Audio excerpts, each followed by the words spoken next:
Alhamdulillah, alhamdulillahilladzi ja'ala syahr Ramadan syahran mubarakan wa ja'ala man shama fihi ajran mudha'afa. Asyhadu an la ilaha illallah wa asyhadu anna sayyidana wa nabiyyana Muhammadan 'abduhu wa rasuluh.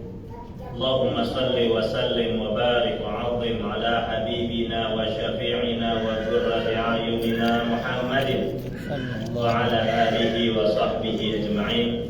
Amma ba'du. Hadirin dan hadirat jamaah Masjid Al-Iman, insyaallah kita semuanya senantiasa diberikan kemuliaan oleh Allah Subhanahu wa taala. Alhamdulillah, puji serta syukur kehadirat Allah Subhanahu wa taala sampai hari ini malam ke-25 ya.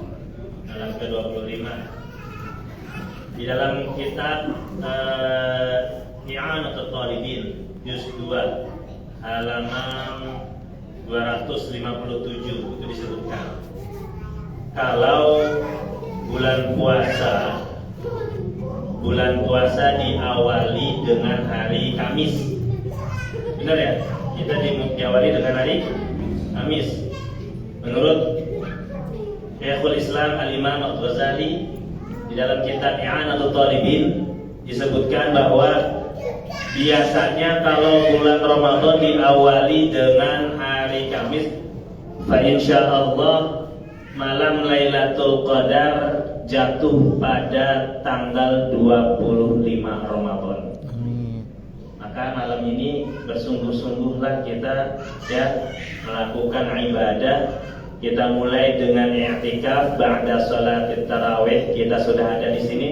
Dan pastikan, sekali lagi saya mengingatkan, kita niat i'tikaf tapi belum i'tikaf repot nanti. Ya, sekali lagi hadirkan di dalam hati mahallun niyah itu fil qalbi. Tempatnya niat itu di dalam hati. Hadirkan di dalam hati bahwa kita sedang beriktikaf sunnah karena Allah Ta'ala. Hadirkan di dalam hati, niatkan demikian, insyaallah apapun yang kita lakukan selama di dalam masjid ini Allah hitung dan Allah ganjar dengan pahala yang berlipat ganda. Dan hari ini, malam ini ya, dengan tadi apa yang tadi saya sampaikan, berarti kita bersungguh-sungguh. Paling tidak malam ini nih kita kejar benar-benar ya. Jangan kebanyakan tidur nanti. Ya, jadi setelah i'tikaf silakan mau tadarus Quran silakan. Mau sholat lagi silakan.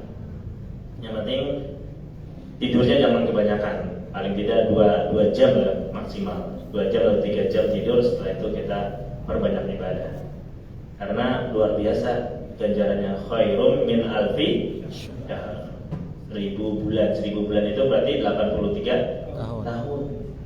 Jadi gini, kenapa ada malam Lailatul Qadar? Coba. Itu luar biasa, itu kasih sayang Allah. Umatnya Nabi Muhammad adalah umat yang paling dikit mendapatkan jatah umur. Benar kan? Di antara umat-umat Nabi yang lain, umat Nabi Muhammad yang paling sedikit jatah umurnya. Apalagi umat Nabi Muhammad yang tinggalnya di Jakarta. Ya, yang tinggalnya di Jakarta makin sedikit lagi umurnya. Kalau kata Rasul sallallahu alaihi wasallam, a'maru ummati ma baina 60 wa 70. Di dalam hadisnya Rasul pernah menyatakan bahwa umur umatku itu antara 60 dan 70. Tapi kalau orang Jakarta 60-70 itu udah mulai jarang. Umur 40 meninggal, 50 meninggal. Benar kan? Banyak ini masalahnya, bukan 1-2 fenomena yang ada di Jakarta dan di kota-kota besar. Ya. Nah, dengan adanya malam Lailatul Qadar ini artinya gini loh. Saya kasih perumpamaan ya hadirin, biar kita semua berpikir bersama, jadi gak ngantuk nih. Ada satu ruangan isinya emas permata. Ya, ada satu kelompok, katakanlah kelompok A. Itu dikasih waktu masuk ke ruangan itu 24 jam. Sedangkan kelompok B, ya, katakanlah kelompok B ini dari Masjid Al-Iman, dikasih waktu cuma 12 jam. Kira-kira yang keluar dari masjid, dari ruangan yang tadi isinya emas permata itu, yang banyak dapat emas permata kira-kira kelompok A dengan waktu 24 jam atau kelompok B yang dengan waktu 12 jam? 24 jam. Nah, logikanya seperti itu. Umat-umat terdahulu, ya sebelum umatnya Nabi Muhammad SAW punya umur panjang. Berarti logikanya untuk meraih pahala seharusnya lebih banyak mereka dibandingkan kita.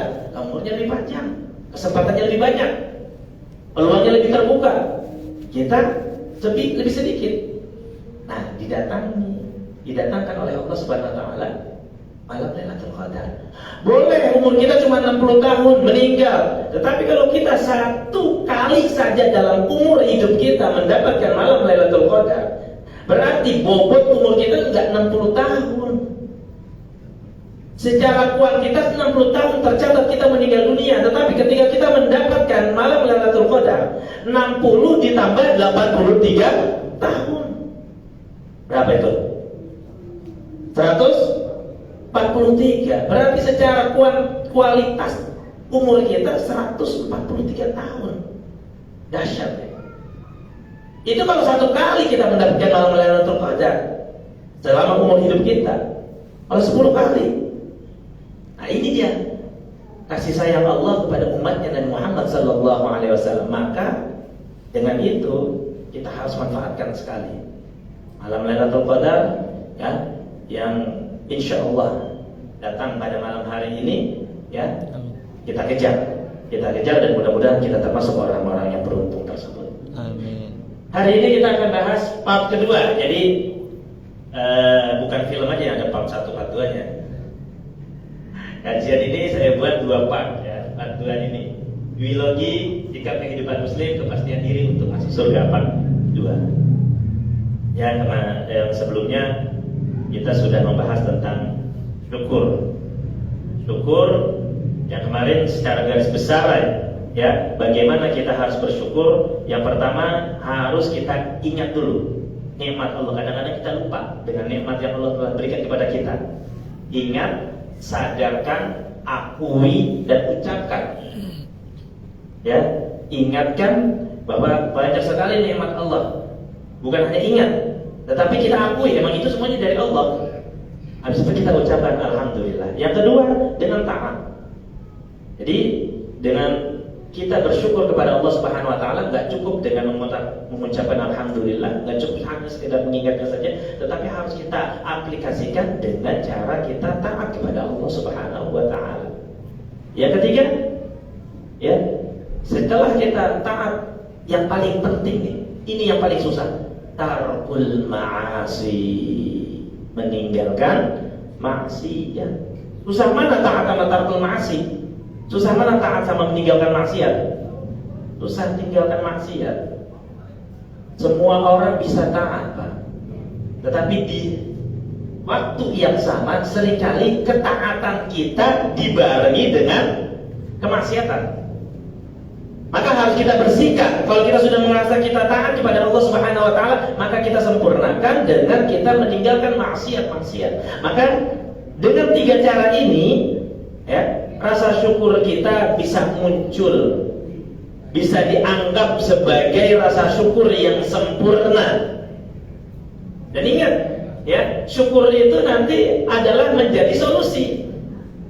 Ya, ini yang paling penting. Syukur itu adalah solusi setiap permasalahan kehidupan kita. Kalau kita punya problematika kehidupan yang tidak selesai-selesai, yang tidak kunjung ketemu solusinya, maka perhatikan rasa syukur kita.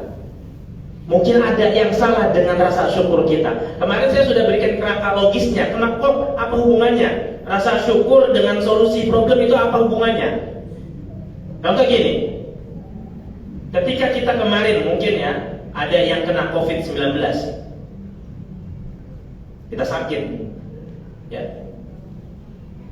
Ketika kita dihadapi dengan penyakit yang sedemikian menakutkan ketika itu, ada gak rasa syukur yang kita bisa berikan, yang kita ungkapkan kepada Allah? Ternyata kan yang sakitnya cuma beberapa doang sebenarnya. Ketika kita divonis sakit jantung, paru-paru kita masih sehat, mata kita masih sehat, pernafasan kita masih sehat, cara makan kita masih sehat, cara berjalan kita masih sehat. Masih banyak hal-hal yang patut disyukuri dibandingkan kita keluhkan.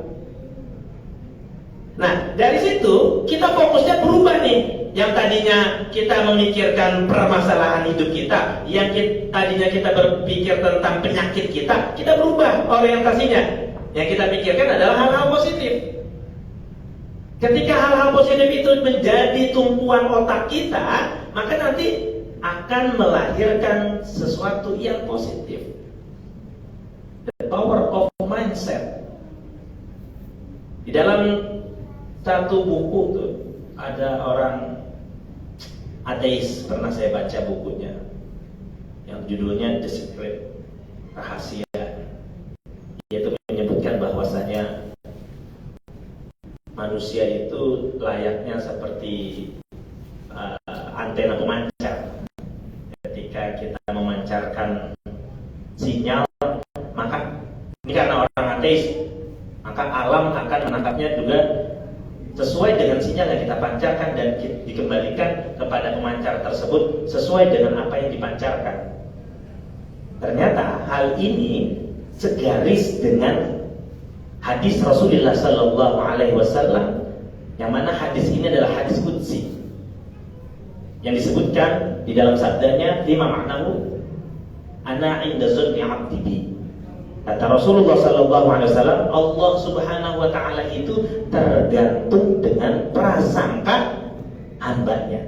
Perhatikan hadirin, ketika kita bersyukur, cara berpikir kita berubah, orientasi berpikir kita berubah. Kita akan memikirkan hal-hal yang positif. Kita akan bersyukur, berterima kasih kepada Allah. Nah, ketika kita berterima kasih, bersyukur kepada Allah, maka hal-hal positif itu ya akan memunculkan husnudzon kepada Allah. Kita berprasangka baik. Oh, ternyata Allah masih sayang.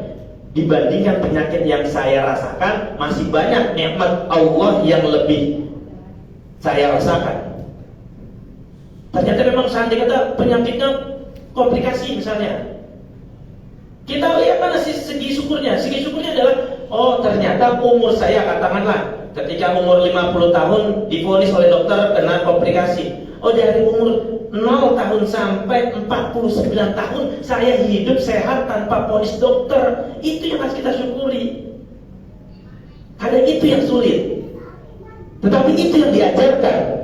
Ingat kisah Nabi Musa yang kemarin saya sampaikan, bahwasanya Bani Israel ketika dikejar-kejar oleh Firaun dan selamat, mereka lupa bahwa itu adalah nikmat yang Allah berikan. Selamat dari Firaun itu adalah nikmat.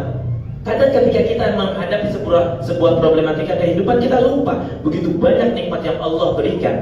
Nah, jadi ketika kita bersyukur, orientasi berpikir kita berubah, kita datang ke yang namanya husnuzon. Kalau husnuzon kepada Allah, sangka kita baik pada Allah, maka Allah akan memberikan yang baik-baik pula kepada kita. Sehat kita jadinya. Sehat kita jadinya. Maka inilah korelasi antara syukur dengan bagaimana mendapatkan solusi dalam setiap permasalahan kehidupan kita.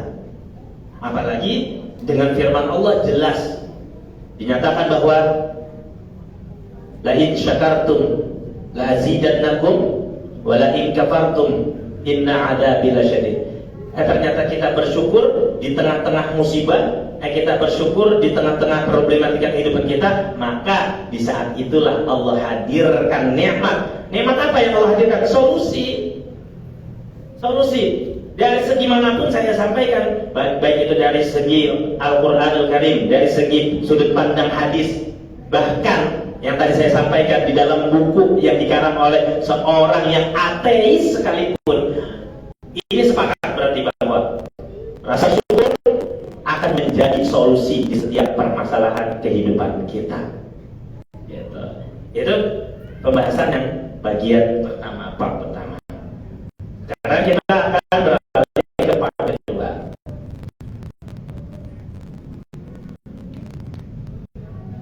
Ya, yang kedua adalah sabar. Ini berlandaskan hadis yang kemarin saya sampaikan bahwa ada dua hal hal yang membuat takjub Nabi Muhammad SAW kepada urusan-urusan orang yang beriman. Yang pertama syukur, yang kedua sabar. Kita akan membahas yang kedua, sabar. Sebelum saya masuk ke materi kita, bahwa Allah Subhanahu wa taala memberikan ujian dalam hidup. Walanabluwannakum bisyai'in minal khaufi wal ju'i wa naqsin minal amwali wal anfusi wat thamarat wa basyiris sabirin. Dan kami uji, kami berikan cobaan bisyai'in, dengan sesuatu, minal khaufi, rasa takut. Jadi yang namanya hidup di dunia, perhatikan baik-baik, kita pasti akan merasa takut. Nggak mungkin kalau kita masih hidup di dunia terbebas dari rasa takut, nggak mungkin. Ketika jomblo, kita takut, jangan-jangan nanti saya nggak dapat jodoh, jangan-jangan nanti. Ketika sudah menikah, datang lagi rasa takut. Apakah ketika menikah rasa takut itu hilang? Tidak. Ketika baru menikah, takut, jangan-jangan nanti saya nggak bisa punya anak lagi.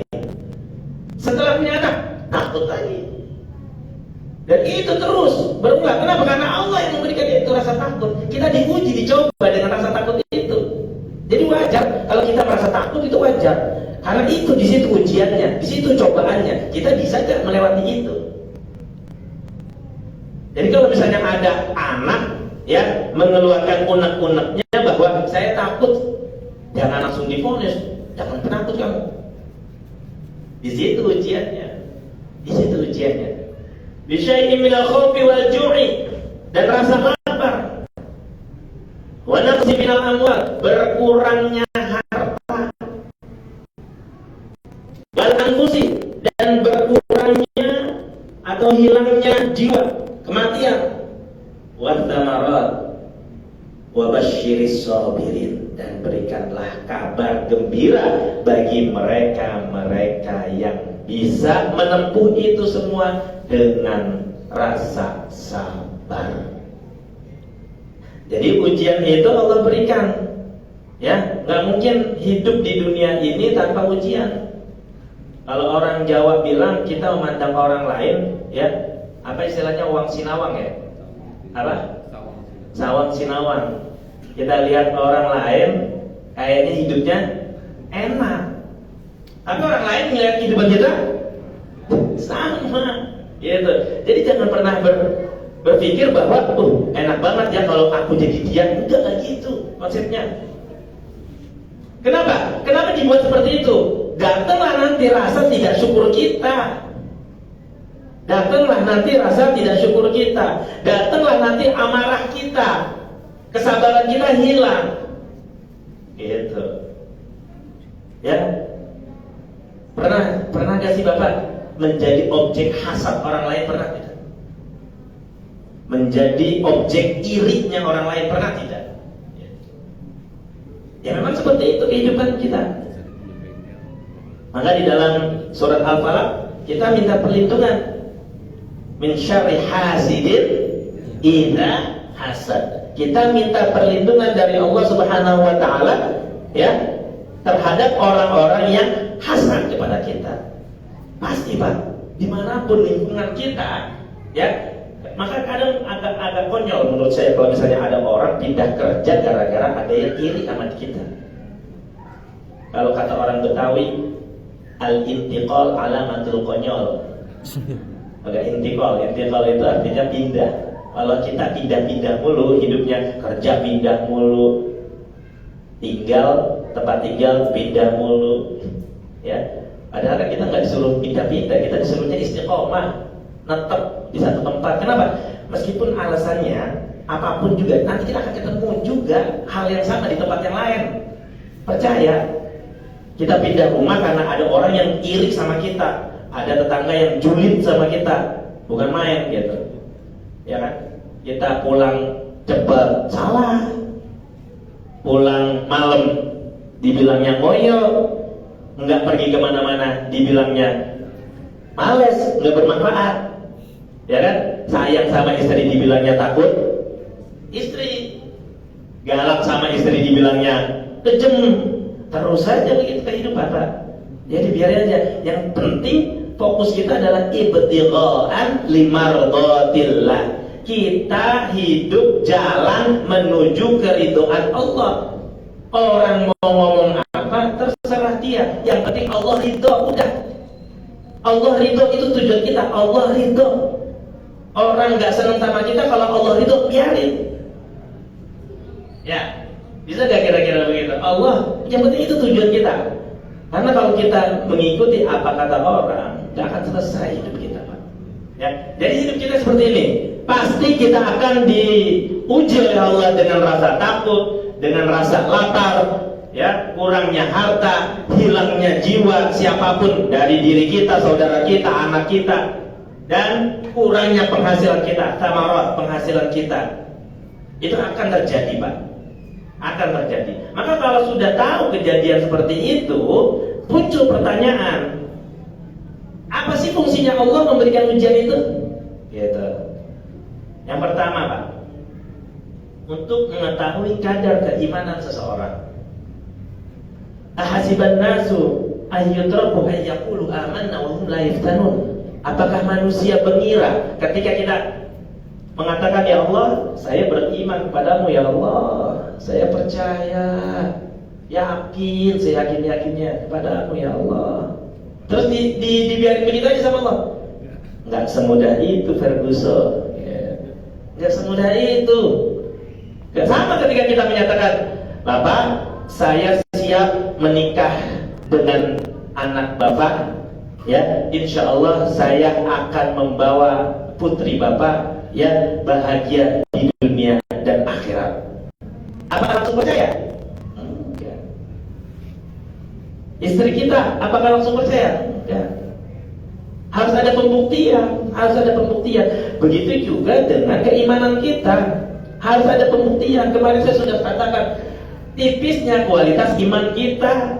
Kita beriman kepada Allah hanya sebatas bahwa Allah adalah zat yang menciptakan kita, titik.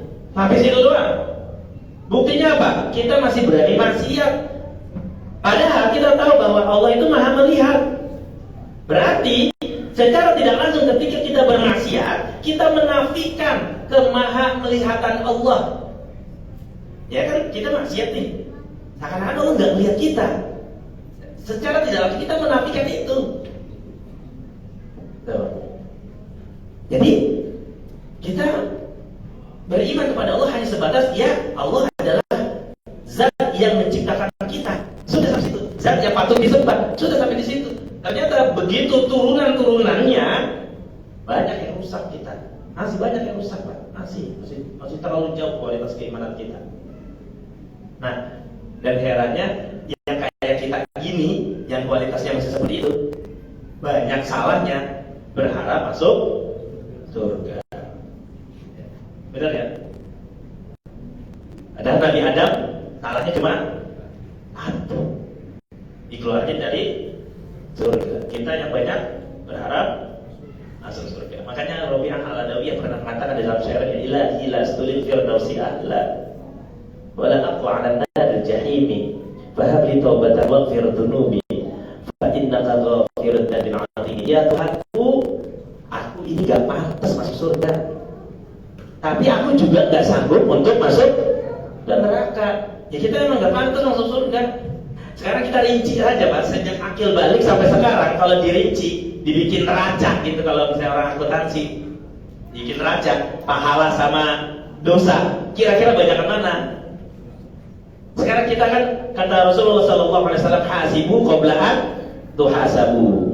Ya, reken, hitung sebelum kita dihitung oleh Allah Subhanahu Wa Taala. Sekarang banyak mana? Sejak akil balik. Ya kan, akil balik itu kan lagi sedang-sedangnya tuh, di masa SMP, SMA, kuliah, kerja. Sekarang kita sudah menikah, punya anak, berkeluarga. Kira-kira banyakan mana dosanya sama pahalanya? Jangankan dari akil balik, sehari ini saja kita hitung banyakan mana dosanya sama pahalanya. Maka kita nggak pantas masuk surga, tapi kita nggak sanggup. Gambaran neraka itu luar biasa. Naudzubillah, naudzubillah. Nggak sanggup kita masuk neraka. Fahabli taubatan waghfir dzunubi, maka terimalah ya Allah taubat kami ya Allah. Di malam 25 ini kita datang bersimpuh, ya. Nanti setelah ini boleh kita bertobat masing-masing. Ingat muhasabah dengan dosanya masing-masing, kita bertobat, menyatakan diri bahwa kita bertobat, kita sholat tobat setelah itu. Dan mudah-mudahan di malam ini kita turunnya malam Lailatul Qadar, kita bertobat, ya. Ketika kita sudah bertobat, insya Allah, ya, semua dosa-dosa kita dari akil baligh sampai saat ini, sampai detik ini diampuni oleh Allah Subhanahu wa Ta'ala. Tuh, ya. Jadi manfaatkan sekali momentum ini. Jadi kenapa Allah memberikan ujian kepada kita? Oh, ternyata Allah pengen uji keimanan kita. Benar gak cinta kita kepada Allah itu? Benar gak kepercayaan kita kepada Allah itu? Benar gak? Ketika kita ngomong begini di tempat kerja, naudzubillah, misalnya ada ngomong gini, bos, jangan pecat saya. Kalau saya dipecat dari kantor ini, istri dan anak saya makan apa? Sering kan kita ngomong kayak gitu. Mana imannya? Yang ngomong kayak gitu tuh sholat tuh, sholat, puasa, yang ngomong kayak gitu tuh puasa, zakat mereka. Tapi kok bisa ngomong kayak gitu? Itu tadi batasan iman kita hanya sebatas kita percaya kepada Allah sebagai zat yang maha mencipta. Sudah sampai situ doang. Itu buktinya loh, kenyataan. Maka ya, yang kemarin mendengar kultum saya itu ketika kisah Nabi Yakub alaihissalam, bagaimana memastikan anak-anaknya terus beriman kepada Allah. Ya, hadara Yaqub al-maut, ketika kematian sudah menjelang, ya, pada Nabi Yakub. Nabi Yakub mengumpulkan anak-anaknya dan bertanya kepada mereka, "Ma ta'buduna min ba'di?" Apa yang akan kalian sembah setelah aku nanti wafat? Itu mengajarkan kepada kita bahwa pastikan pendidikan keimanan anak-anak kita ini itu terus kita berikan sampai detik-detik menjelang kematian kita. Sampai detik-detik menjelang kematian kita. Kita wafat, anak kita masih sujud kepada Allah Subhanahu wa Ta'ala. Itu yang kita harapkan. Jadi yang pertama, fungsinya adalah mengetahui kadar keimanan. Yang kedua, nah ini dia, ya Allah, ternyata nanti saya akan memberikan 3 alasan Allah memberikan ujian. Dari 3, 2 diantaranya itu feedbacknya buat kita, bukan untuk Allah. Yang pertama tadi untuk Allah tahu bagaimana kualitas keimanan kita. Tapi 2 setelah ini, itu semuanya feedbacknya buat kita. Ternyata ujian juga, cobaan, musibah itu berdampak positif buat kita. Maka sebenarnya hidup kita tuh enak banget ya. Kalau kita enak hidupnya di dunia, kaya, hidupnya gampang, lancar semua urusan, Allah kasih, kita bersyukur, pahala dapat. Ternyata Allah kasih nggak kayak gitu. Nanti ada Pak yang namanya ahlul bala sama ahlul afiyah. Ya nanti akan saya jelaskan. Ahlul bala itu yang orangnya apes lu, Pak, apes lu. Hidupnya apes lah, apes-apesnya apes. Lahir, misalnya penyakitan, miskin, ketemu circle-nya, ketemunya sama orang-orang miskin, udah miskin, pesimis lagi. Kalau miskin optimis masih syukur, miskin pesimis, yang selalu ngeluh aja kerjanya.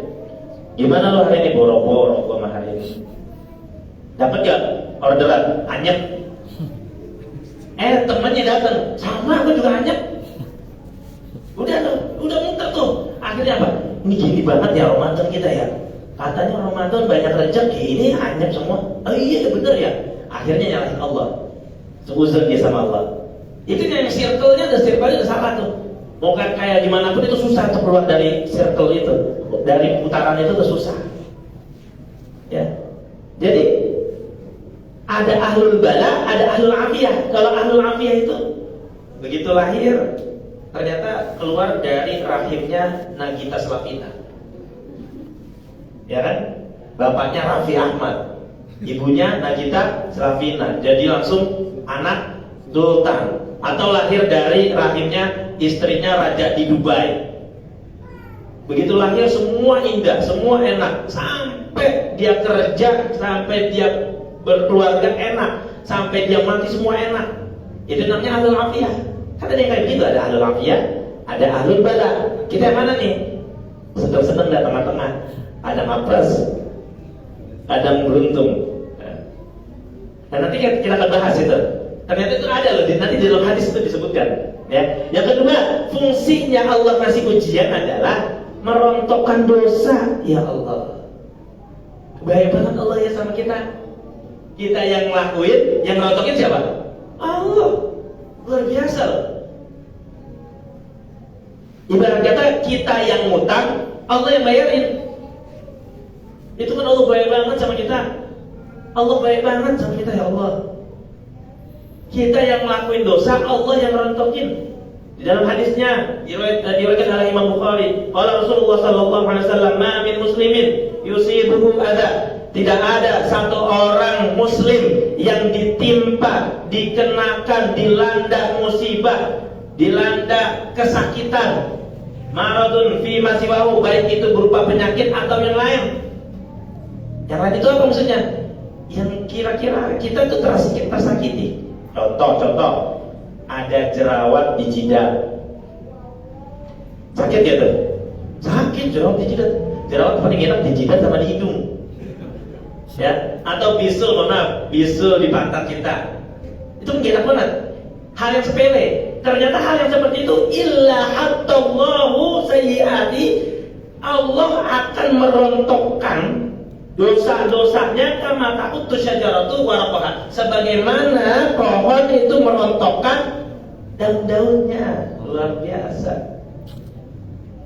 Jadi kalau ada rasa sakit yang kita rasakan, itu pasti Allah merontokkan dosa kita.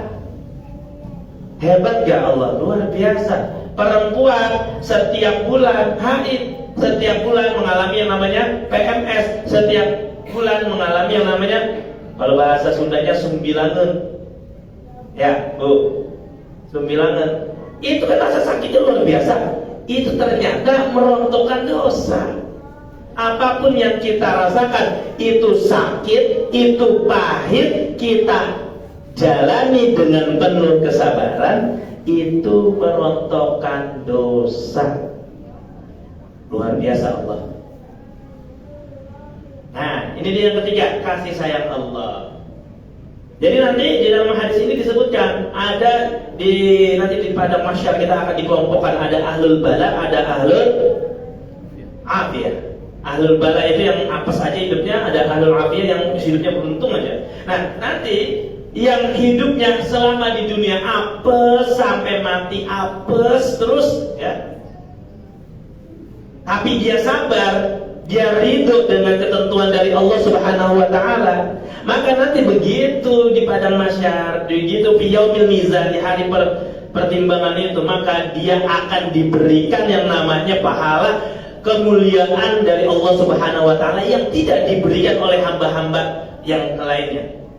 Maka ahlul afiyah melihat, seandai kata saya diizinkan untuk hidup kembali dan setiap hari kulit saya disayat-sayat selama seumur hidup saya, maka saya akan rela kulit saya disayat-sayat.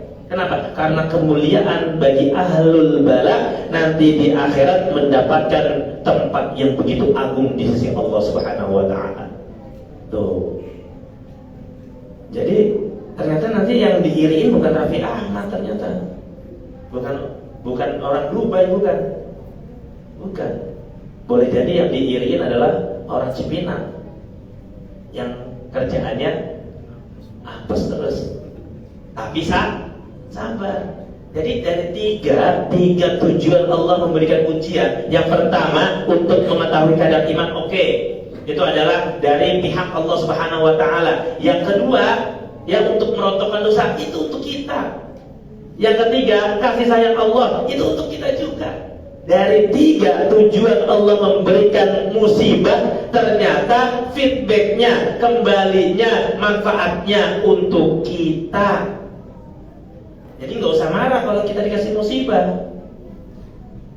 Nah, ini nanti akan mempermudah. Kenapa saya kasih mukadimah seperti ini? Nanti akan mempermudah kita untuk kita bisa bersabar.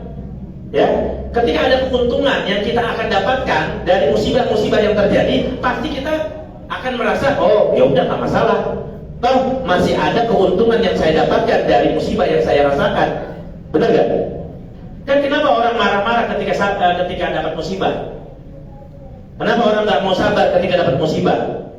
Karena dia merasa dia dirugikan terus. Nggak ada keuntungan dari musibah itu. Setelah kita tahu, kita belajar hari ini, maka ternyata banyak keuntungan dari musibah yang Allah berikan kepada kita. Maka udah nggak ada alasan kita nggak bisa bersabar. Harusnya gitu. Dilalah punya istri bawel bener, nikmatin aja udah. Ya nikmatin aja. Jadi kalau misalnya istri bawel, di rumah ada blender, ya ketika lagi ngoceh-ngoceh, pasang aja blendernya Pak. Jadi diadu suara blender suara istri kita, kan nggak kedengeran. Jadi apapun yang terjadi, ya itu sifatnya adalah musibah, itu akan menguntungkan kita juga. Maka mulai hari ini kita sudah belajar itu. Tidak ada alasan bagi kita marah-marah terhadap musibah. Tidak ada alasan bagi kita untuk tidak sabar terhadap musibah. Toh nyatanya di balik musibah ada keuntungan buat kita. Hidup berapa lama sih Pak? 40 tahun, 60 tahun. Setelah itu kita mati. Kita pindah ke alam barzah, dan alam barzah jauh lebih panjang. Kalau kita mengalami itu, kita berpikir itu, ya ngapain coba? Kita marah-marah terhadap musibah. Toh ada keuntungan dari musibah itu. Nah, ini mukadimah ini sengaja saya kasih lebih awal, lebih pertama saya kasih. Biar apa? Biar kita termotivasi untuk kita bisa bersabar. Lebih gampang kita untuk bersabar. Tapi kenapa? Karena motifnya manusia itu kalau ada keuntungan semangat ya. Kalau ada manfaat semangat. Ya kan? Ada musibah, ternyata ada keuntungan. Oh ya udah masalah. Gua tetap untung kok ini. Gitu. Nah, satu lagi manfaat musibah. Ini disesuaikan dengan ilmu kekinian. Nah, ada yang namanya intelligent control of survival. Intelligent control of survival. Saya kasih mukadimah lagi Pak. Kalau kita perhatikan dari 25 nabi Pak, 25 nabi, lebih banyak hidupnya yang nyaman apa yang hidupnya di bawah kenyamanan? Di bawah. Yang nyaman bisa kita hitung. Nabi siapa? Nabi Sulaiman. Kita semuanya pengen, anak kita pengen seperti Nabi Sulaiman. Kalau lagi mengandung pengen banget nanti anak kita lahir seperti Nabi Yusuf mukanya, Nabi Sulaiman hartanya, ya kan? Tapi banyakkan mana yang sengsara apa yang enggak gitu. Sekarang kita berpikir, apalagi Nabi Muhammad luar biasa sengsaranya. Sekarang kita berpikir, di antara semua nabi-nabi itu, kan itu nabi-nabi kan adalah prestasi Pak. Enggak semua hamba-hamba Allah dipilih menjadi nabi. Berarti nabi itu adalah prestasi. Dan sekian banyaknya hamba Allah hanya segelintir saja menjadi nabi. Nah, tetapi ketika kita lihat kehidupan nabi, riwayatnya lebih banyak yang susah dibandingkan yang bahagia. Sekarang kita berpikir, di balik kesusahan itu, kenapa mereka bisa menjadi pemimpin? Apalagi Nabi Muhammad. Oh ternyata kita itu butuh rasa susah itu kita butuh. Sekarang saya kasih perumpamaan lagi Pak, biar gampang. Di dalam pepatah Arab dikatakan bilhal ittadohal hal, bil misal ittadohal hal. Dengan contoh, dengan perumpamaan akan lebih jelas satu kasus. Pernah kita main air ya Pak ya, pakai selang. Kita buka airnya, kerannya kita buka, kita alirkan selangnya, airnya, dia akan mengalir biasa-biasa aja. Sekarang saya tanya, ketika ujung selangnya dipencet, apa yang terjadi? Dia akan melesat, alirannya akan kenceng. Nah, seperti itu logikanya kita ketika kita banyak musibah. banyak ujian dari Allah Subhanahu wa taala.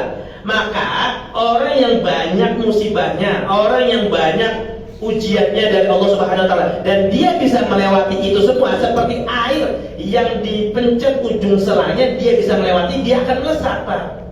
Jadi gak usah sedih dulu dan gak usah memvonis anak kita dulu nih, Pak.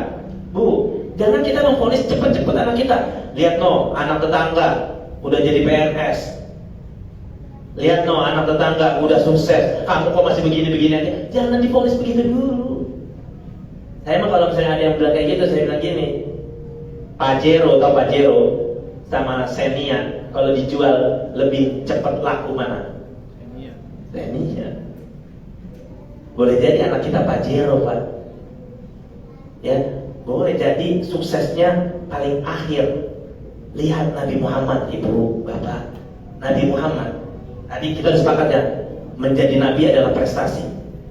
Nabi Muhammad adalah Nabi yang terakhir. Nabi menjadi Sayyidul Anbiya, menjadi penghulunya para Nabi, rajanya para Nabi. Jadi boleh jadi anak kita suksesnya belakangan, nggak masalah. Atau mungkin kita nih, kok gue umur segini belum punya apa-apa ya, nggak masalah. Boleh jadi kita seperti Nabi Muhammad nantinya, sukses paling belakangan di antara teman-teman kita, tetapi insya Allah nanti kesuksesan kita jauh lebih melesat dibandingkan mereka. Kenapa? Karena musibah yang Allah berikan kepada kita, kita bisa melewati. Nyambung ya logikanya ya. Jadi ketika itu bisa melewati, alirannya akan melesat. Sama dengan kita, begitu banyak musibah yang kita hadapi dan kita bisa melewatinya dengan kesabaran, insya Allah kehidupan kita akan melesat, Pak. Artinya kita butuh yang namanya seperti ini. Maka kalau kita lihat kenyataan, orang-orang yang lahirnya dalam kehidupan prihatin, mereka biasanya akan sukses tuh. Ya, contohnya yang paling gampang ada, yang paling gampang di Indonesia itu contohnya adalah itu siapa tuh, anak singkong. Siapa tuh anak singkong? Khairul Tanjung. Kan kalau kita baca biografinya, Pak, saya pernah baca bukunya tuh, biografinya itu, dia itu lahir di keluarga yang gak punya rumah dan ngontrak rumahnya, sedangkan di dalam rumahnya itu gak ada toiletnya. Jadi kalau mau ke toilet harus ke toilet umum. Dan alhamdulillah kayaknya kita jauh lebih baik ya lahirnya ya dibandingkan dia. Kita punya rumah dan di dalam rumah kita ada toiletnya gitu.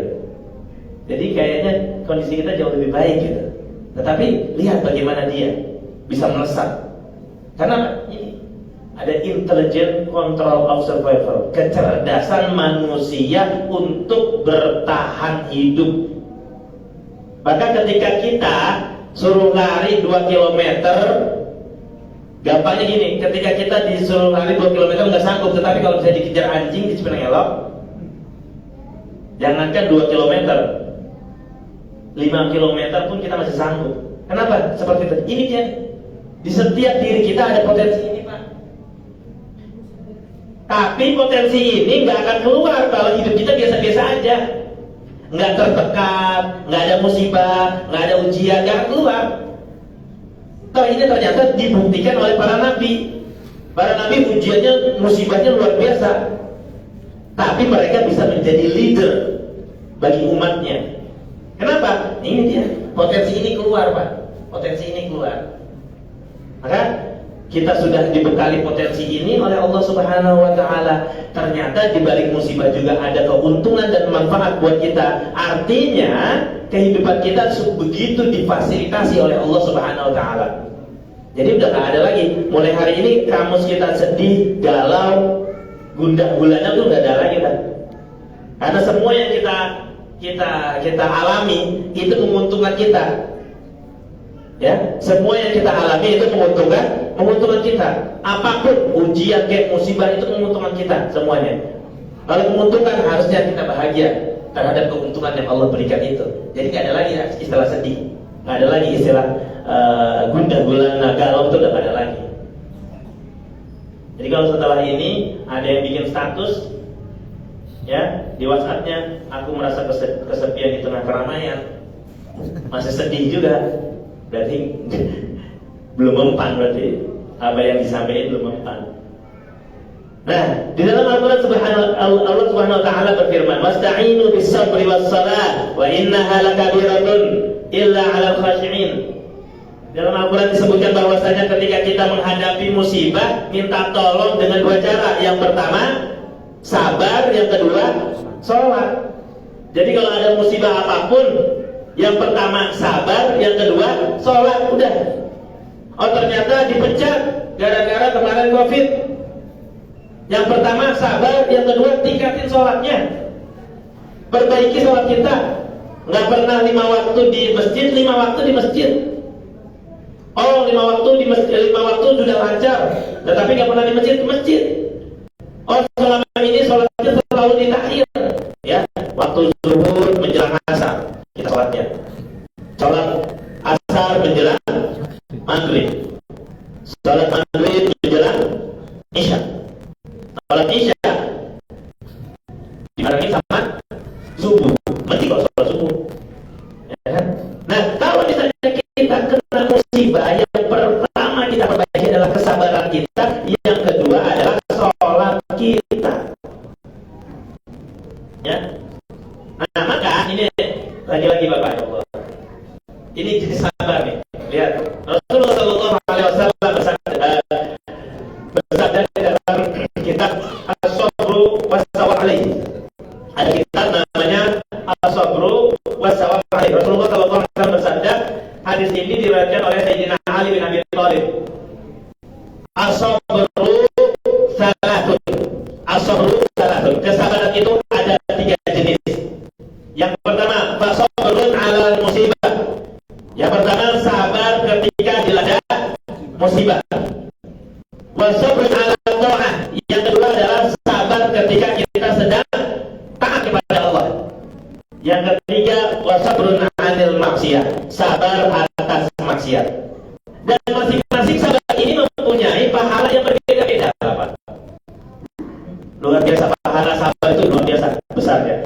Ya, faman sabara 'ala musibati, siapa saja yang sabar atas musibah, hatta yaruddaha, sehingga dia bisa menyelesaikan musibah itu bi husni azaiha, dengan sebaik mungkin, dengan kesabaran yang baik, kata Allahu lahu, maka Allah menetapkan baginya salatami darajatin, 300 derajat pahala, baina darajati ila darajati kama baina sama'i ilal ardh. Antara satu derajat dengan derajatnya itu jaraknya antara bumi dan langit.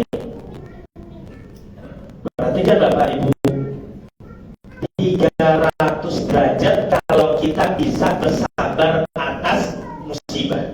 Dan satu derajat dengan derajat yang berikutnya berapa? Jaraknya antara langit dan bumi. Luar biasa.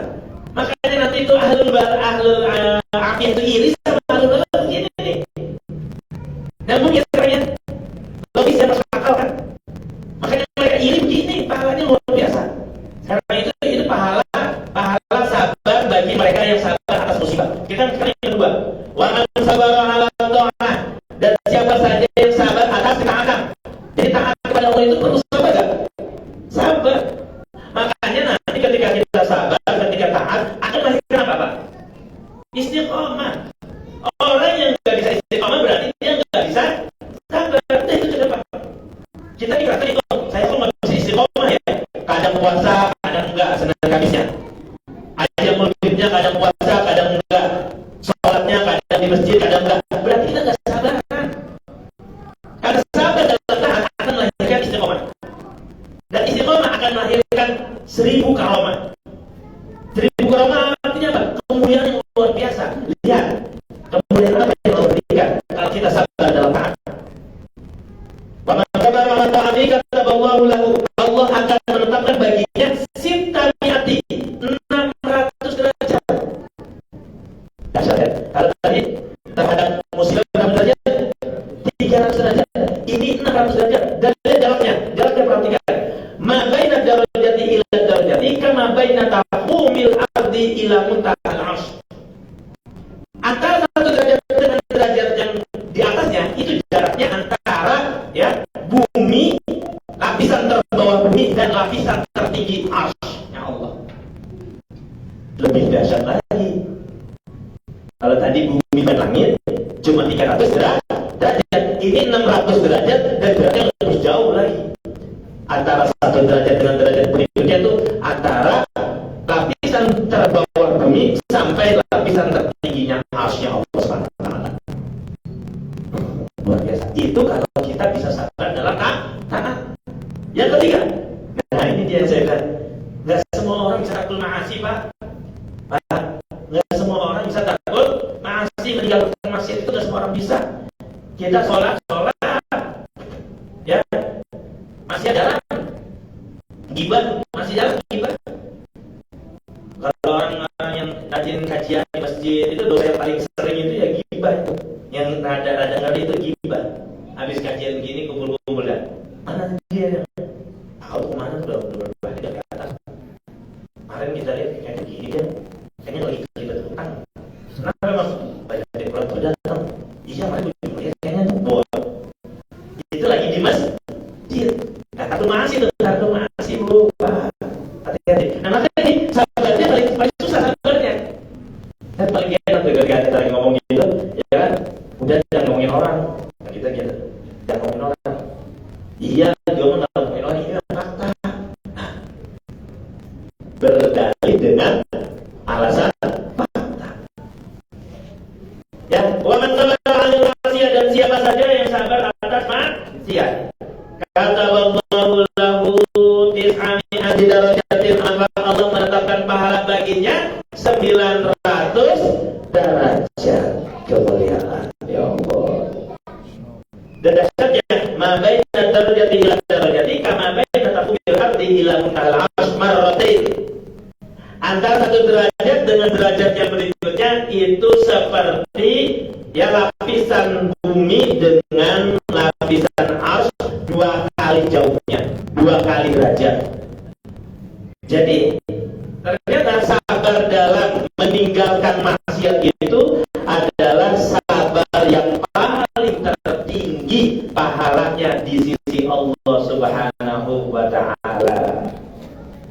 Ya. Maka sekarang nyambung dah. Sekarang kita paham hadis Rasul yang mengatakan mereka yang masuk dalam golongan ahlul balah menjadi objek iri bagi ahlul afiyah di dunia. Oh ternyata pahala sabar begitu besar bagi kita. Ya, kita lahir di Indonesia, peluang pahala sabar lebih banyak, Pak. Lahir di Indonesia, peluang sabar dan mendapatkan pahala dari kesabaran harusnya lebih banyak. Apalagi yang lahir di Lampung. Kita belum ada Lampung. Yang lagi kita di Lampung. Ya, harusnya sabar sekali dengan kondisi jalan seperti itu. Nah, pengertian sabar. Kita sekarang masuk ke sabar. Menurut bahasa, sabar itu artinya menahan diri dari keluh kesah. Menurut Profesor Muhammad Syihab, sabar adalah menahan diri atau membatasi jiwa dari keinginannya demi mencapai sesuatu yang baik atau yang buruk. Artinya sabar itu adalah kita menahan diri dari segala sesuatu baik yang kita cintai maupun yang kita benci. Itu sabar. Maka dalam hal ini Al-Imam Ali bin Abi Thalib mengatakan as-sabru sabar. Sabar itu terdiri dari 2 hal. Yang pertama, sabrun ala ma takrahu. Sabar atas yang kamu benci. Ada hal yang kita benci, bisa kita sabar? Ya. Sabar terhadap hal yang kita benci. Kan contoh gini sama istri kita kan semuanya yang ada di dalam diri istri kita itu semuanya kita senangi kan enggak? Ya. Kita harus bisa bersabar menerima kekurangan istri kita. Bisa kita bersabar atas yang kita benci dari kepribadian istri kita. Yang kedua, sabrun ala amma tuhib. Sabar atas apa yang kita senangi. Kita bisa gak bersabar atas apa yang kita senangi? Karena kondisi ketika kita senang, kita seringkali lepas kontrol, Pak. Ketika kita bahagia, kita dapat warisan atau istilah yang populernya di kalangan masyarakat adalah OKB, orang kaya baru. Biasanya kalau orang kaya baru itu lepas kontrol. lepas kontrol. Tadinya sering ke masjid, lupa datang ke masjid. Tadinya rajin sedekah, lupa dia sedekah.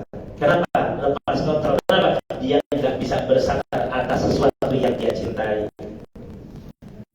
Maka kata Sayyidina Ali bin Abi Thalib, sabar itu ada dua jenis. Bisa tidak kita bersabar ketika kita senang? Bisa tidak kita bersabar ketika kita susah? Nah, muncul pertanyaan, Bapak, kalau ukur sabar itu apa sih? Tahu ukur sabar? Kapan sih kita dikatakan bisa bersabar? Oh, saya sabar kok. Apa nilainya? Indeksnya apa? Indeksnya sabar. Kita bisa mengatakan bahwa diri kita yang terus yang sabar loh. Apa? Ini ada sabda Rasul sallallahu alaihi wasallam. Marwan Nabi sallallahu alaihi wasallam bi imratin. Jadi ketika itu Rasulullah sallallahu alaihi wasallam lewat seorang perempuan. Tapi dia sedang menangis. Inda qabri, di sisi kubur. Ya, dia lagi nangis di sisi kubur. Lalu Rasulullah SAW berkata, "Faqala, ittaqillah." Bertakwalah kepada Allah. Rasul bilang sama perempuan itu, "Kamu bertakwa kepada Allah. Wasbiri, dan sabarlah. Jangan nangis gitu. Bertakwa kepada Allah dan bersabarlah." Kata Rasul, "Qalat, ilaika anni." Kata perempuan tadi, dan sama-sama pergi. Kata perempuan tadi. Kata perempuan tadi kepada Rasulullah SAW, pergi. Yang mau ngajak. Fa innaka lam tusab bi musibah. Ini sering loh, Pak. Jadi sebagai Rasul sudah ada. Bahasanya apa? Fa innaka lam tusab bi musibah, artinya lu kan gak ngerasain apa yang gua rasain.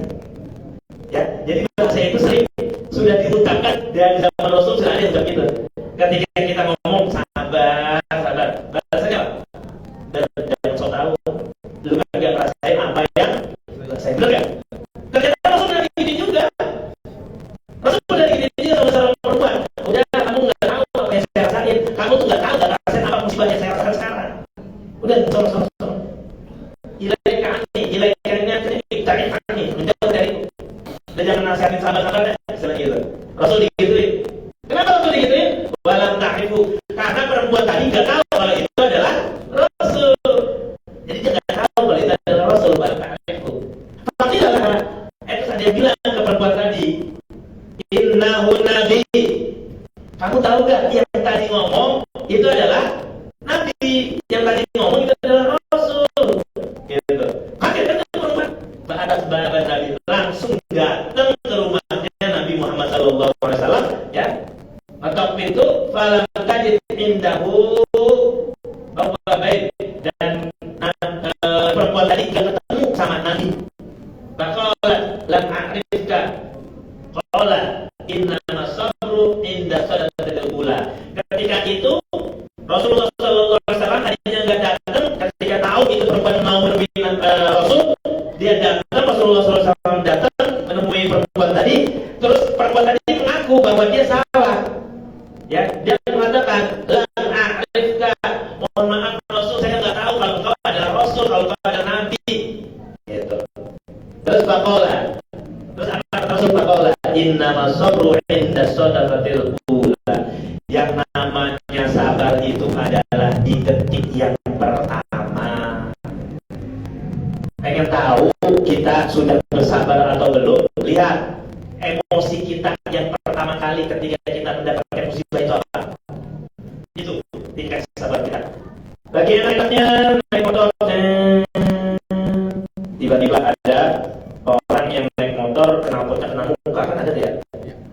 Anginnya kena muka kan ya? Di guber, kena muka kita.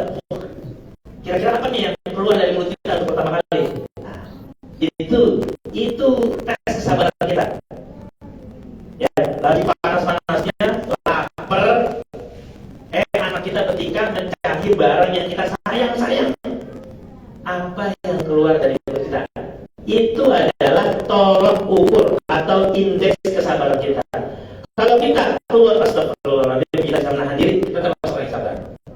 Tapi begitu keluar, ternyata sungguh serapah, binatang, kebun binatang semua disebutin, ya, maka kita belum termasuk orang yang bersabar.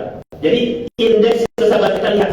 Siapa yang mengatakan? Rasulullah SAW. Inna sabru inda sadaqatil ula. Yang namanya sabar itu ketika detik pertama ada musibah, maka disitulah kelihatan kita sabar atau enggak. Nah, sekarang teknis Pak, bagaimana cara kita bersabar? Yang pertama, Rasulullah SAW bersabda, "Wa may yatasabbaru bi yusbirullah wa man ata ahadun ata'an khairan wa awsa' min as-sabr."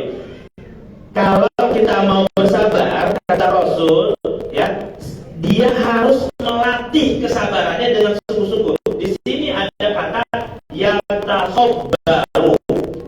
Yatasabbaru itu atas wazan yatafa'alu. Yatafa'alu itu sama seperti kita ngomong yata'allam. Yata'allam itu artinya belajar, Pak. Orang kalau ngomong belajar itu harus dengan kesungguhan. Maka ketika di sini Rasulullah memilih katanya yatasabbaru sama seperti yata'allam. Artinya apa? Kalau orang pengen bersabar, maka dia harus latih kesabaran itu dengan sungguh-sungguh. Maka jawabannya apa? Yusbiruhullah. Allah akan memberikan kesabaran bagi dia. Jadi kesabaran itu enggak datang serta-merta. Jadi sabar itu harus dilatih. Kalau di Ramadan ini kita masih gagal dalam sabar, maka teruslah latih. Sabar itu nggak mudah emang. Maka pahalanya gede banget tadi, pahalanya besar banget. Jadi di sini hadisnya jelas dengan wazan yatafa'alu yang artinya harus berlatih sungguh-sungguh atas kesabaran itu. Baru Allah memberikan rasa sabar itu kepada kita.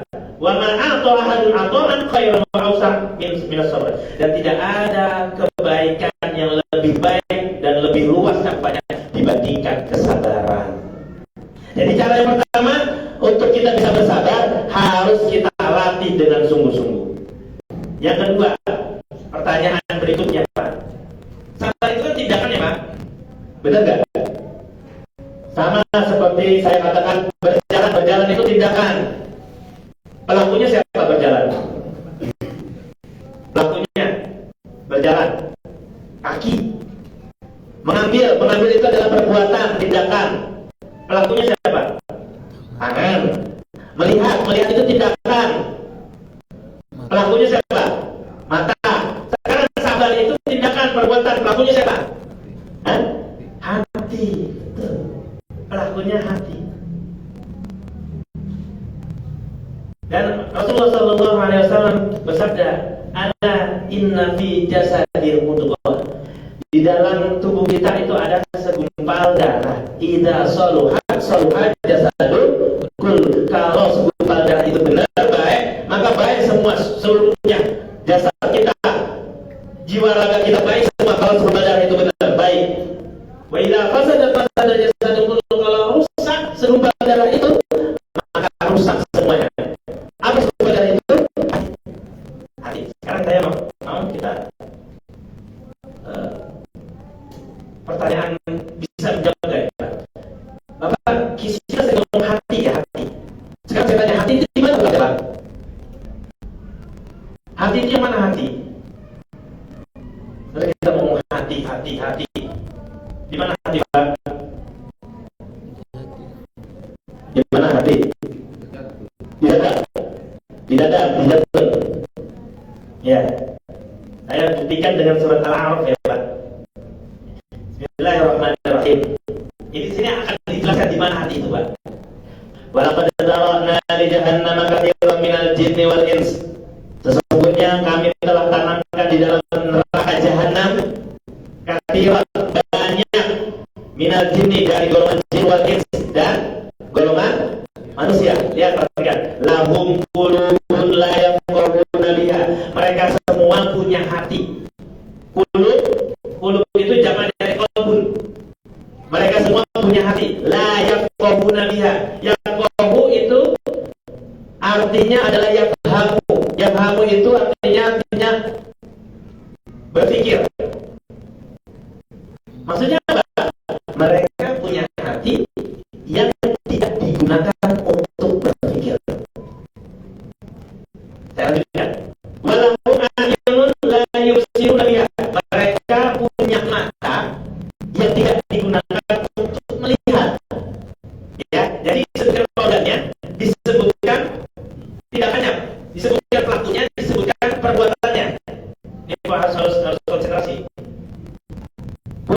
hati tidak dipakai untuk berpikir, punya mata tidak digunakan untuk melihat. Walahum adhanun la yasma'una biha, dan mereka tidak punya, dan mereka punya telinga tidak digunakan untuk mendengar. Ini imbang ya, perumpamaan ini imbang. Mereka punya mata tidak digunakan untuk melihat. Jadi kita tahu fungsi mata untuk melihat. Mereka punya telinga tidak digunakan untuk mendengar. Jadi kita tahu fungsi telinga untuk mendengar. Walahum qulubun la yafqahuna biha, tidak punya, mereka punya hati tidak digunakan untuk berpikir. Berarti hati itu digunakan untuk yang bilang Al-Quran. Artinya hati itu di mana? Terus kenapa sekarang orang sering menempatkan hati itu di dada? Kalau saya kasih gambaran ini Pak. Komputer itu kan, komputer yang berlaptop komputer. Komputer itu kan terdiri dari monitor sama CPU. Apa saja yang rusak di CPU nanti akan tampil di mana Pak? Ya akan kelihatan di mana? Di monitor. Sekali lagi saya tegaskan, apa saja yang rusak di CPU pasti akan terlihat di monitor. Korelasinya apa? Apa saja yang rusak di hati kita, di pikiran kita akan termonitor di dada kita. Bukti. Kalau saya kasih bukti lagi, ya Bapak percaya. Begitu ada berita yang mengejutkan yang menjadi beban pikiran, ya seringkali orang merasakan sesak di dada. Bahkan tidak jarang berakhir dengan jantungan. Jadi apa yang rusak di sini, yang ada monitor di sini. Jadi lambang hati di sini. Kenapa? Monitornya di sini. Fungsinya hati apa? Berpikir. Di mana kita tahu di dalam surat Al-A'raf ayat 179. Lahum qulubun la yafqahuna biha. Mereka semua punya hati tapi tidak berpikir. Gitu. Saya rinci. Saya akan membahas sabar ini sedetil mungkin. Ya. Tadi kan masih teori-teori, sekarang kita masuk praktek Pak. Langsung praktek. Detil saya akan membahas, saya kuliti tentang sabar ini. Ya kenapa saya bahas hati? Tadi kan sudah saya kasih gambaran bahwa sabar itu adalah perbuatan tindakan, pelakunya adalah hati. Terus saya tanya lagi ke Bapak, di mana hati itu berada? Selama ini kita kan menganggap hati itu di sini. Ternyata Al-Quran mengatakan tidak demikian. Lahum qulubun la yafqahuna biha. Mereka punya hati tapi nggak berpikir. Berarti kesimpulannya al-qalbu sama dengan al-aqlu. Hati itu sama dengan akal. Karena perbuatan berpikir itu pelakunya adalah akal. Nah, kenapa nanti ada korelasinya? Kenapa saya kaitkan sabar dengan hati? Terus nanti apa hubungannya? Ini akan menjadi menarik. Kalau kita fokus, insya Allah gak bakal ngantuk ini. Karena berpikir. Orang kalau ngantuk itu biasanya pikirannya di awang-awang. Kalau lagi berpikir gak betul ngantuk. Buktinya apa? Kalau orang lagi banyak masalah, mudah tidur apa susah tidur? Susah tidur. Kalau gampang tidur orang berarti gak punya masalah. Saya mau bilang punya pikiran. Saya gak punya pikiran. Sekarang saya lanjutkan lagi Pak. Ini makin seru, makin malam. Sekarang perbedaan jiwa sama hati apa Pak? Kita sering ngomong jiwa. Terus hati, apa bedanya jiwa sama hati? Kalau jiwa ada tuh kafe ya, mantap jiwa, janji jiwa ya, kopi janji jiwa. Apa bedanya jiwa sama hati Pak? Jadi gini Pak, hati itu adalah gambaran di mana kita masukkan data, ya, Tadi kita sepakat ya, hati itu adalah akal. Masukkan data.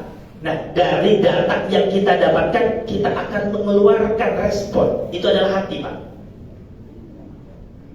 Contoh gini. Motor saya taruh di parkiran. Saya masuk ke masjid, begitu keluar dari masjid ternyata motor saya kempes.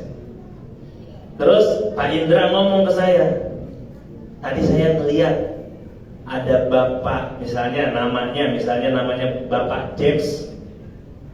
Ada Bapak James iseng yang bocorin, yang ngempesin motor Ustaz. Masukkan data dia bahwa Bapak James mengempeskan ban motor saya, masuk datanya. Begitu keesokan harinya saya ketemu Bapak James di masjid ini, responnya seperti apa? Data yang sudah masuk tidak ada tuh. Responnya gimana kira-kira?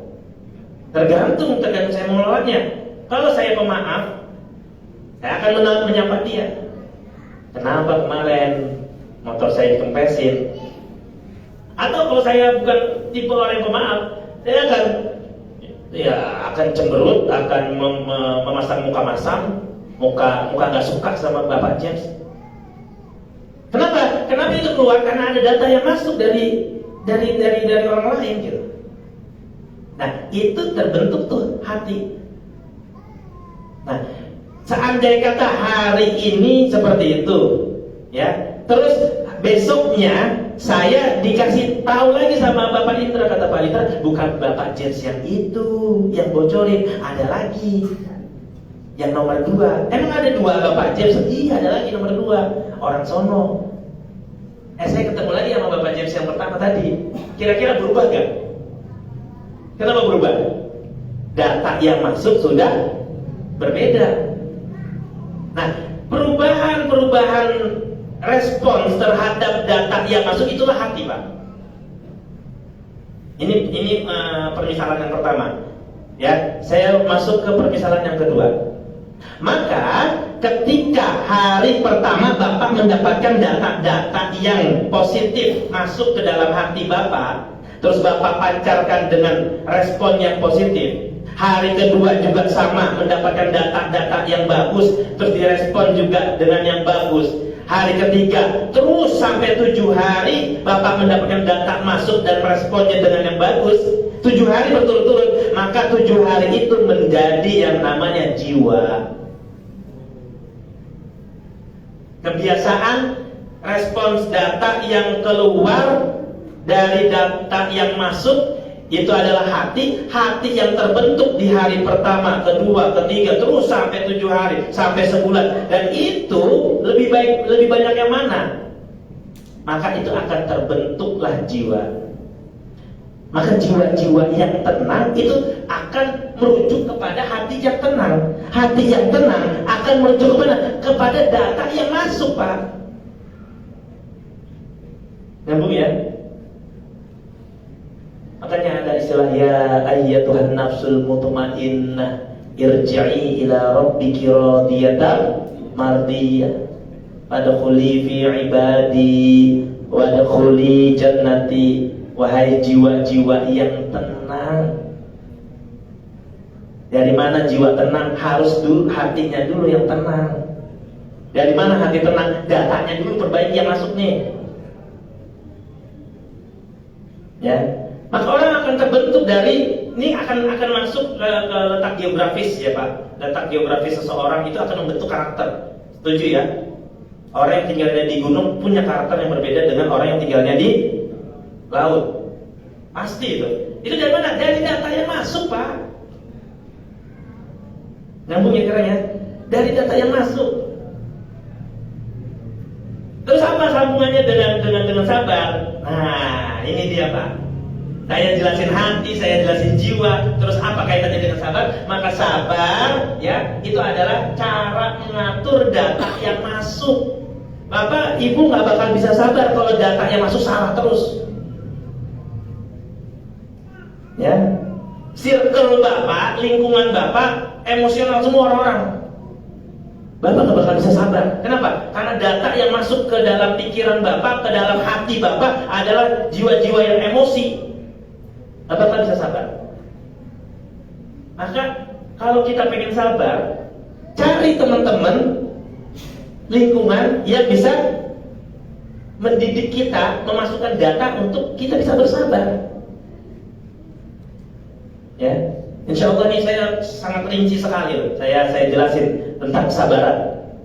Mulai dari motivasi sabar, bagaimana ternyata musibah itu ya memberikan kita banyak keuntungan. Lagi-lagi musibah memberikan kita banyak keuntungan. Jadi jangan pernah iri ya kepada orang yang lebih enak hidup dibandingkan kita. Karena musibah itu memberikan keuntungan buat kita. Oh, jadi dari situ kita termotivasi untuk bersabar. Termotivasi kita untuk bersabar. Tadi juga saya sudah sampaikan bahwa sabar itu pahalanya luar biasa. Ya, dari 300 derajat, 600 derajat kemuliaan sampai 900 derajat. Seandai kata 3 kesabaran itu bisa kita pegang, berarti banyak banget pahala kita, Pak.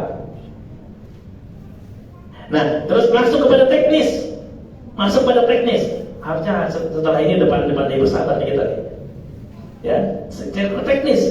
Teknis pun dari hadis Nabi tadi bahwa sabar itu harus dilatih. Kalau hari ini Bapak belum bisa sabar, latih terus. Nah, cara melatihnya gimana? Cara melatihnya kan harus benar. Ternyata sekarang gitu. Data yang masuk nih. Data yang masuk. Kita harus pilih data yang masuk. Jangan apa aja diserap. Ya. Apa aja dilihat. Jadi data yang masuk itu apa? Apa yang dilihat, apa yang didengar, itu data yang masuk, Pak. Masuk kemana? Ke hati kita. Maka kalau misalnya orang yang sering datang kajian, sering di masjid, data yang masuk, data yang bagus-bagus, maka nanti terbentuklah hati yang bagus.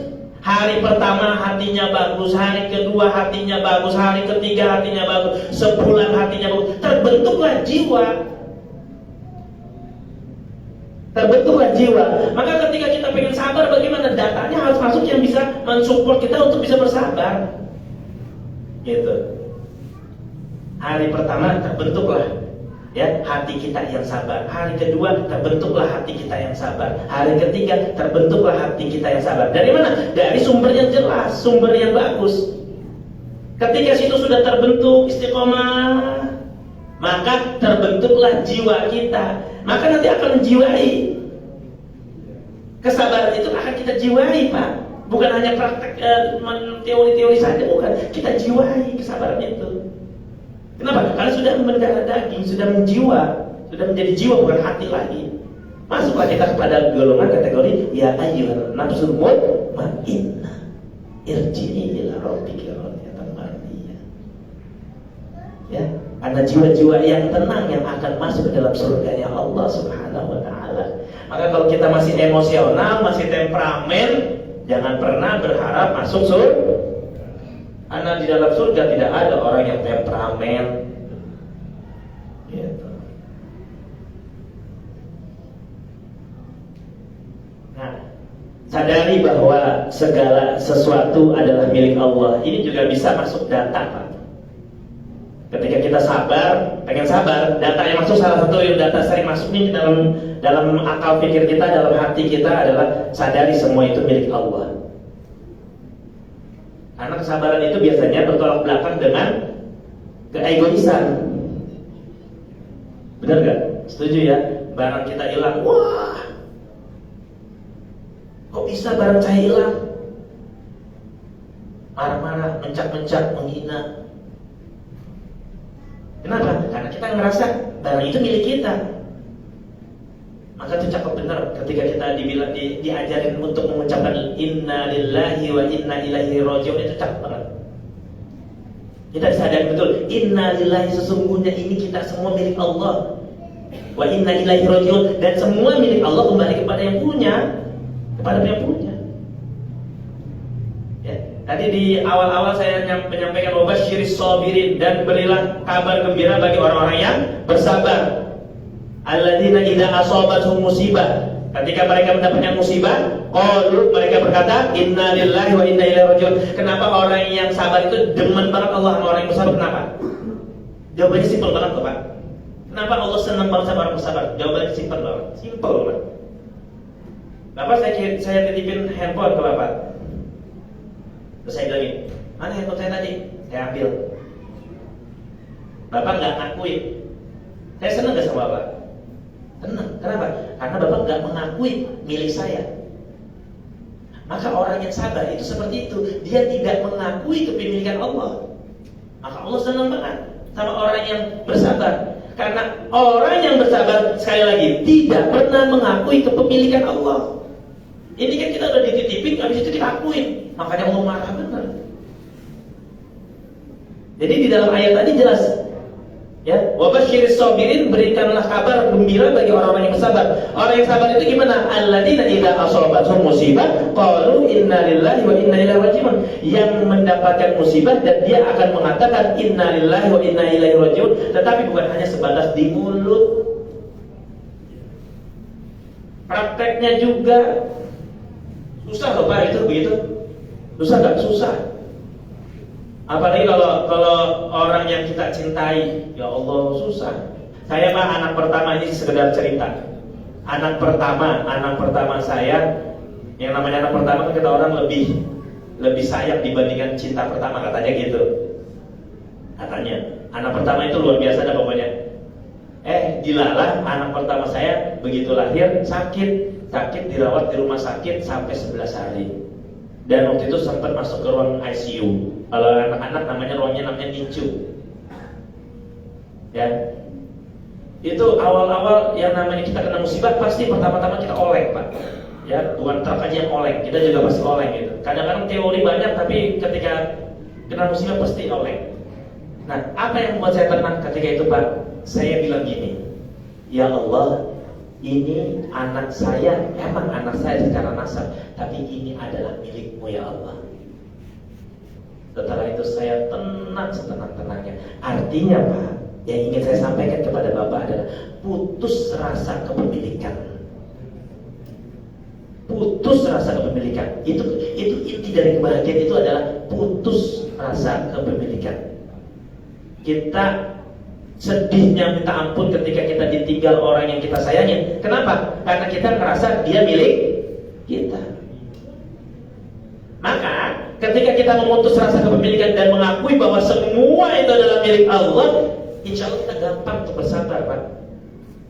Setelah saya itu tenang tuh, tenang ya Allah, ini milik Allah.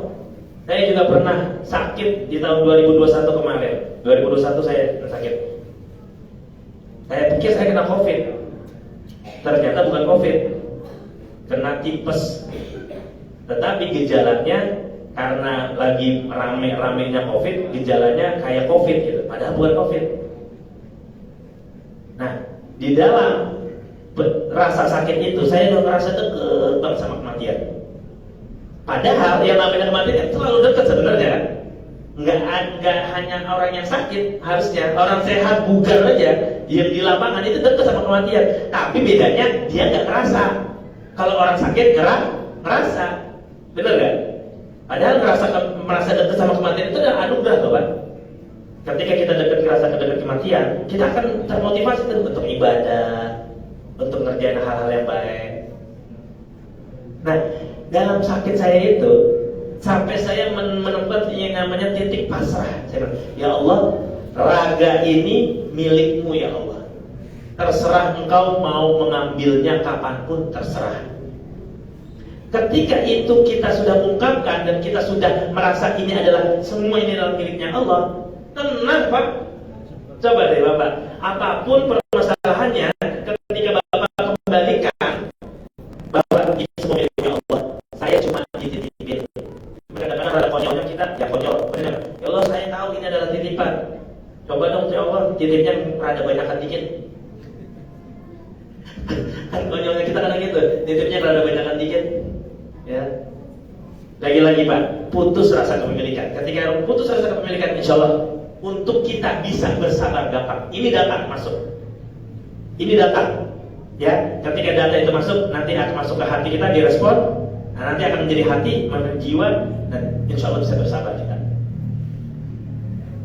Nah, menurut Ibnu Mas'ud, sabar memiliki dua sisi Pak. Sisi yang satu adalah sabar, sisi lainnya adalah bersyukur kepada Allah. Maka ini yang saya katakan duologi sikap seorang muslim. Kalau ini sudah kita pegang, sabar dan syukur, syukur dan sabar, apapun kondisi kehidupan kita, maka insya Allah jannah udah ada di tangan. Yang penting kita istiqomah dalam bersyukur dan bersabar. Terakhir saya akan tutup dengan perkataan Sayyidina Ali. Ini pertanyaan Nah, ini menjawab pertanyaan orang yang mengatakan gini, Ustaz, sabar itu ada batasnya nggak sih? Itu kan sering pertanyaan template ya. Jadi dijawab oleh Sayyidina Ali.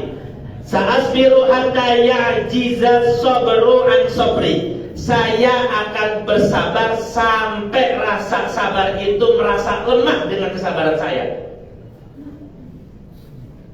Cakep gak? Saya akan terus bersabar sampai sabar aja gak sanggup melihat saya melakukan kesabaran. Wa sa'asbiru hatta yanzurar rahman fi amri. Dan saya akan terus bersabar sampai Allah melihat saya, memandang saya. Sa'asbiru hatta ya'lama sabru inni sabartu ala syai'in amarru minas sabri. Dan saya akan terus bersabar sampai sabar itu tahu bahwa kesabaran saya ini lebih pahit daripada sabar. Luar biasa dikata-kata Sayyidina Ali. Jadi kesabaran itu gak ada batasnya. Kalau ada batasnya berarti bukan kesabaran. Bahkan sampai sabar aja udah sanggup lihat kita. Ini orang sabar bener ya.